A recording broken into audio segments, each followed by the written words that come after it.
Senator Cayetano ginisa si Secretary Vince Dizon ng DPWH. Watch this. May I ask the dear Secretary, Sir, ano mas maganda dyan transportation mode sa buong Laguna Lake? Mas maganda ba dyan ang highway na 6 lanes or 8 lanes? O mas maganda ba dyan train ang ilagay natin? Medyo sabi ni Vince, kailangan niya raw pag-aralan pa at Okay. upuan. Bakit nyo binibid na yung project? Pangako kayo ng pangako tapos i-out nyo kami, di ba? Senador ako, hindi ako congressman. So kahit Muntinlupa yan, may pakialam ako. Ang Laguna Lake, halos walang nagsasalita dyan. Ako nagsasalita dyan. First privilege speech ko yan.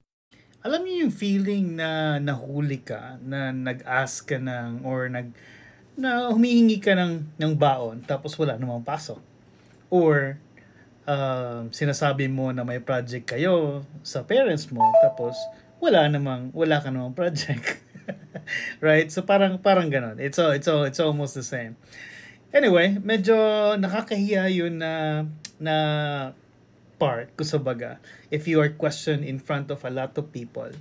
Pero I don't know, hopefully I can hear a lot of senator asking those kind of question sa mga, especially sa mga humihingi ng budget. It's not to humiliate or pahiyain yung isang tao, but it's more on letting us know kung ano ba talagang gusto nilang mangyari, anong purpose ng budget nila, or kung saan talaga papunta yung budget. Kasi mahirap na. We're talking about millions and billions. We're not just talking about 100 peso, 200 peso, right? Anyway, that's just my opinion. Let me know what you guys think. For now, cheers.